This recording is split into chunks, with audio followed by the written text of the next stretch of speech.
आज का समाज, आज की स्थितियां कैसी हैं। हमारे बच्चों की सबसे बड़ी उपलब्धि भी, सबसे बड़ी चिंता भी ये है कि वो इंटरनेट के दौर के पैदाइशी बच्चे हैं। हमारी जनरेशन वो है जिसने सारे चेंजेस को देखा। हम लोग दुनिया के सबसे रोचक जनरेशन के लोग हैं, जो मेरी जैसी उम्र के लोग हैं, 40-50। मैं 50 का हूं, आप तो 40-30 के लग रहे हैं देखने में। तो मतलब जो 40-50-55 की उम्र के लोग हैं, इतनी इंटरेस्टिंग जनरेशन इस दुनिया के इतिहास में कोई नहीं है जितनी हमारी है। हम जब पैदा हुए तो टेलीविजन आने वाला था। टेलीविजन हमारे दौर में 1975 में पैदा हुआ भारत में। टेलीविजन से लेकर फिर कलर टीवी, फिर वीसीआर, वीसीपी, वहां से होते होते फोन जिसमें घुमा घुमा के फोन करना पड़ता था। फिर थोड़े अच्छे फोन होने लगे, वायरलेस होने लगे। मोबाइल फोन पहली बार जिसमें इनकमिंग आउटगोइंग 16 रुपए पर मिनट हुआ करती थी। वो ऐसे फोन बटन वाले जिनसे आप किल भी ठोक सकते हैं, ऐसे फोन हुआ करते थे। कितने साल के बाद पहली बार स्मार्टफोन आने शुरू हुए। फिर पता लगा कि फेसबुक भी कुछ होता है, फिर पता लगा व्हाट्सएप भी कुछ होता है, फिर पता लगा कि रोबोटिक्स भी होने लग गया है, फिर पता लगा आर्टिफिशियल इंटेलिजेंस भी होने लगी है। और आज हम उस बिंदु पर आ चुके हैं।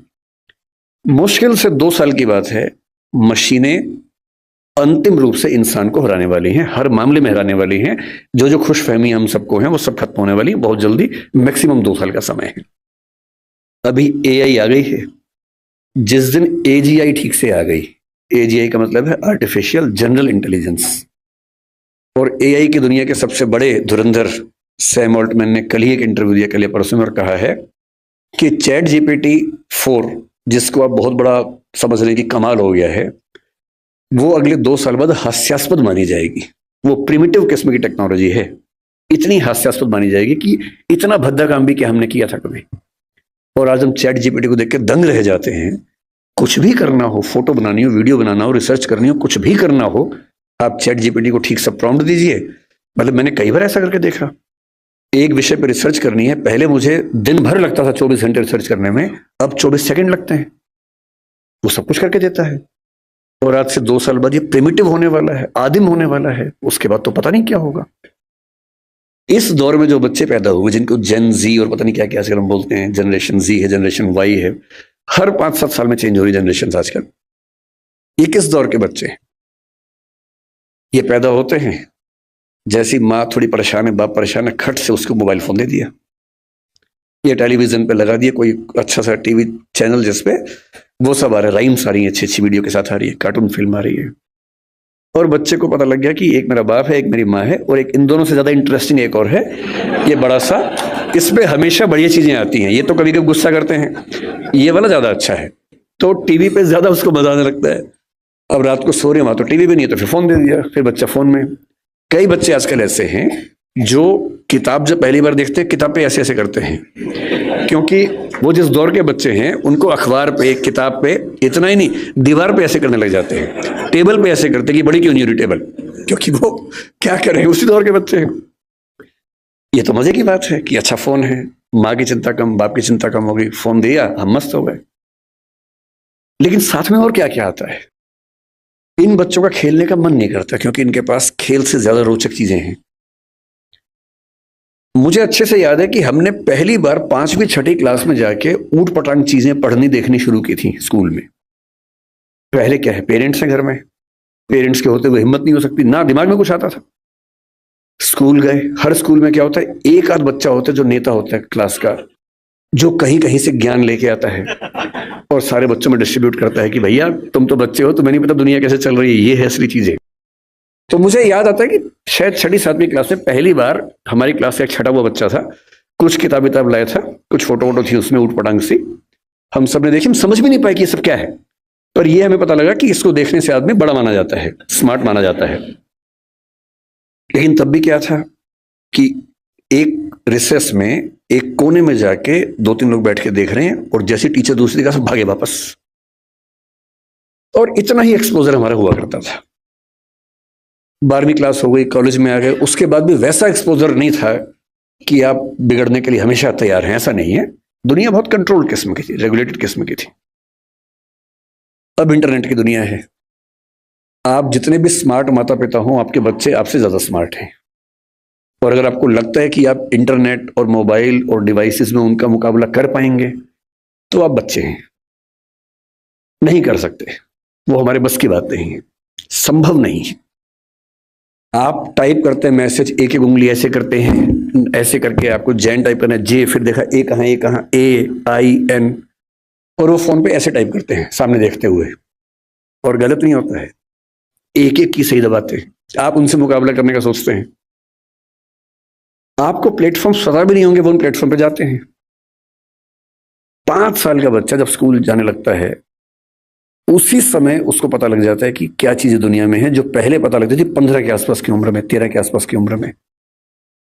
फोन आपने उसको दे ही रखा है ताकि हमें परेशान कम करे। फिर वो फोन में पहली बार सर्च करता है कुछ, अभी उसको ये नहीं पता कि सर्च हिस्ट्री डिलीट कर सकते हैं, तो बाप पकड़ लेता है, पीटता है बच्चा। फिर उसका स्कूल का फ्रेंड बताता है कि नहीं, इनकॉग्निटो जाना है। अगली बार से बच्चा स्मार्ट हो गया है। 6 साल का बच्चा स्मार्ट है, इनकॉग्निटो में वो सब देख रहा है जो आप नहीं चाह रहे थे, और जो आप देख रहे थे लेकिन आप नहीं चाह रहे थे कि वो देखे। बच्चा है, छोटा बच्चा है, उसका एक्सपोजर का लेवल सोच के देखिए। ये हंसी मजाक में मैं कह रहा हूं, लेकिन बात की गंभीरता को देखना है। 6, 7, 8 साल के बच्चों का वो एक्सपोजर लेवल है जो पहले 14, 15, 16 की उम्र में होता था। मेडिकल साइंस इस बात को मान चुकी है। मैं जितनी बातें कोट कर रहा हूं, मैं हवा में कोट नहीं कर रहा हूं, मेडिकल साइंस की रिसर्चेस के बेस पे कोट कर रहा हूं।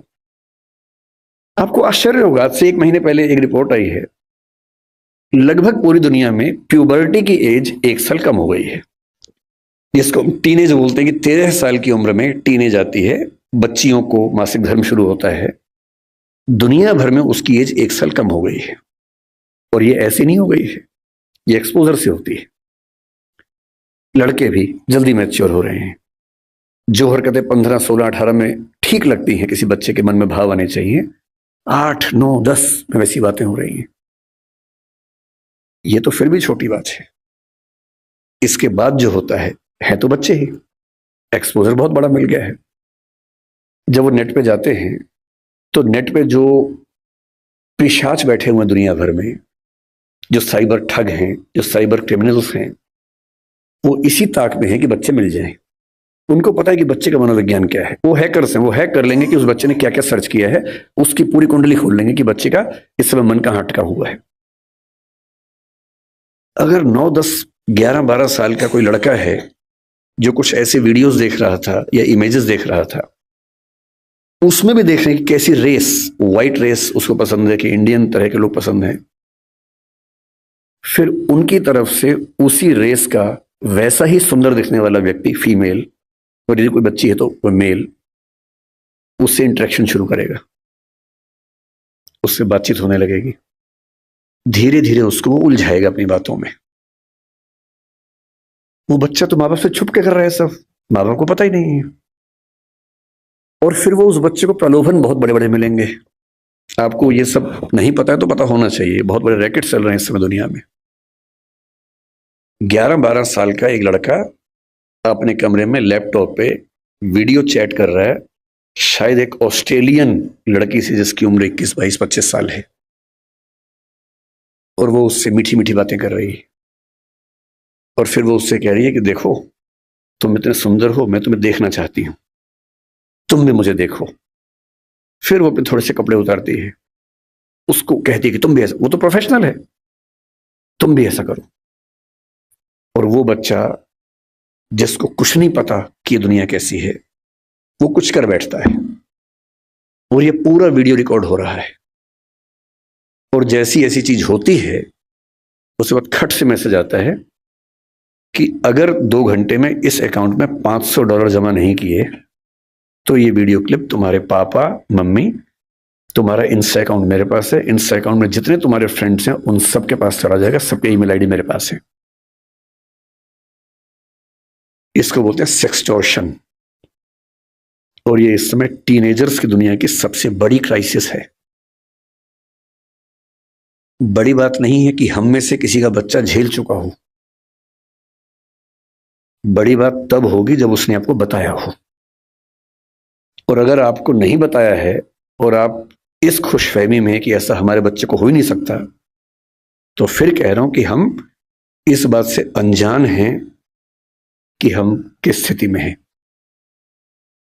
अपने बच्चों से बात करना शुरू कर दीजिए, पहली बात तो ऐसा ना हो, और हो जाए तो आपसे बात कर ले।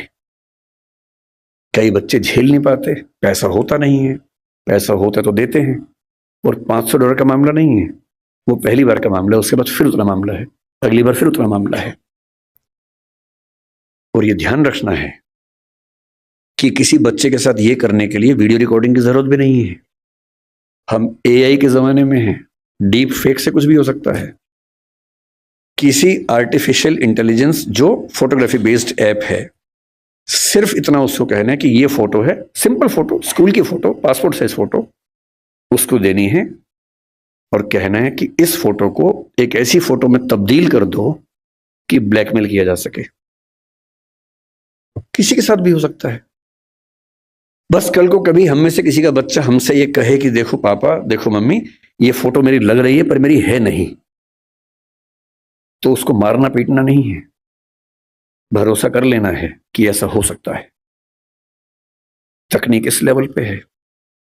और एक और टेक्नोलॉजी जो भी पब्लिक डोमेन में नहीं आई है, कभी भी आ सकती है लेकिन बन चुकी है, वो क्या करती है, एक फोटो देनी है और प्रॉम्प्ट देना है कि इस फोटो के बेस पे वीडियो बनाओ, और वीडियो में ये होना चाहिए। आप जो चाहेंगे वीडियो बन जाएगा, आपका ही बन जाएगा।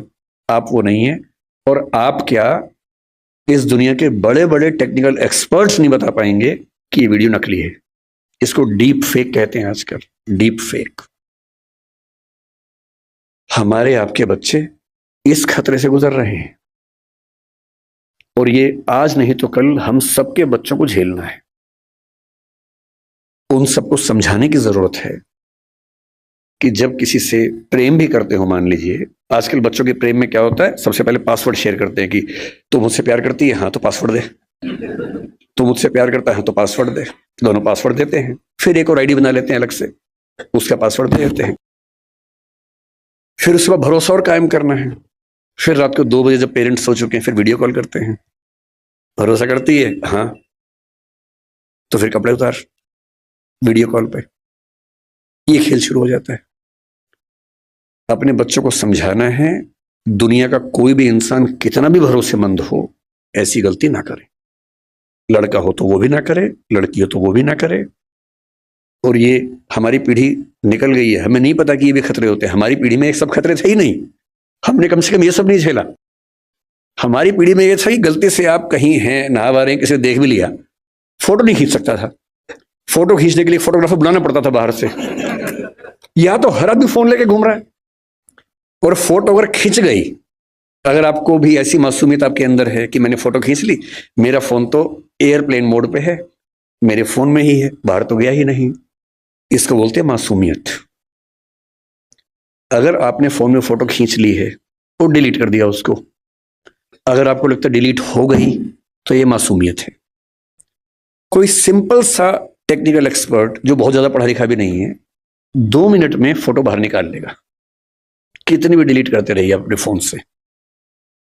और एक बार इंटरनेट पर चली गई तो दुनिया की कोई ताकत उसको परपेचुअल मेमोरी से डिलीट नहीं कर सकती। वो दुनिया के इतिहास में जब तक दुनिया रहेगी, वो फोटो रहेगी, वो वीडियो रहेगा, कोई नहीं छिप पाएगा, कोई बच नहीं पाएगा। और जब बच्चे इस दौर से निकलते हैं, उनको एंग्जाइटी होती है, डिप्रेशन होता है, और उस समय उनको जरूरत होती है किसी ऐसे व्यक्ति की जो उनसे ठीक से बात करे, उनको समझे। अभी 2 महीने पहले एक वेब सीरीज आई है दहाड़ नाम की, अगर नहीं देखी तो उसको देखिए। वो कई मामलों में अच्छी वेब सीरीज है। मैं उसका प्रचार करने के लिए नहीं आया हूं, तो संयोग से मुझे अच्छी लगी तो बता दिया।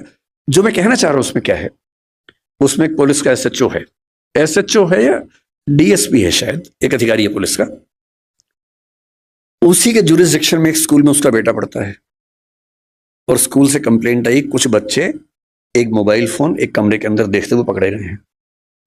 वो मोबाइल फोन वही है जिसको उसका बाप ढूंढ रहा है किसी क्राइम की इन्वेस्टिगेशन के लिए, वो नंबर ट्रेस कर रहे थे, वही नंबर है। तो बाप और पुलिस की पूरी टीम भागी है, और प्रिंसिपल ने कहा कि वो बच्चे इस कमरे के अंदर है। अंदर गया तो उसका अपना बच्चा ही है। वो बच्चा क्रिमिनल नहीं है, वो तो गलती से फोन उसके पास आ गया, वो वाला जो फोन क्रिमिनल का था उसके पास आ गया। और तब वो पुलिस वाला देखता है कि उसका बच्चा और उसके 3-4 दोस्त वो सब वीडियोस देख रहे हैं जो 9-10 साल के बच्चे को नहीं देखने चाहिए थे। लेकिन उसके बाद सबसे इंटरेस्टिंग बात क्या है, घर जाके वो पुलिस ऑफिसर अपने बच्चे के साथ बैठता है और कम से कम 2-3 मिनट का सीन है। किसी फिल्म या वेब सीरीज में 2-3 मिनट का मतलब बहुत बड़ी बात होती है। जब हम फिल्म लिखते हैं तो हमारा टारगेट होता है कि कोई भी सीन 1 मिनट से ऊपर का नहीं होना चाहिए किसी भी हाल में, वरना लोग बोर हो जाते हैं। मैक्सिमम 1 मिनट होता है। 2-2.5 मिनट तक एक थीम पर बात चल रही है, इसका मतलब डायरेक्टर चाह रहा है कि ये बात ठीक से पहुंचे। और बाप अपने बेटे को सिखा रहा है कि बेटा ये चीजें इस रूप में नहीं होनी चाहिए, इस रूप में होनी चाहिए, सही उम्र में होनी चाहिए। और तुम जो वीडियो देख रहे थे उसमें लड़की को ऑब्जेक्ट की तरह इस्तेमाल किया जा रहा था।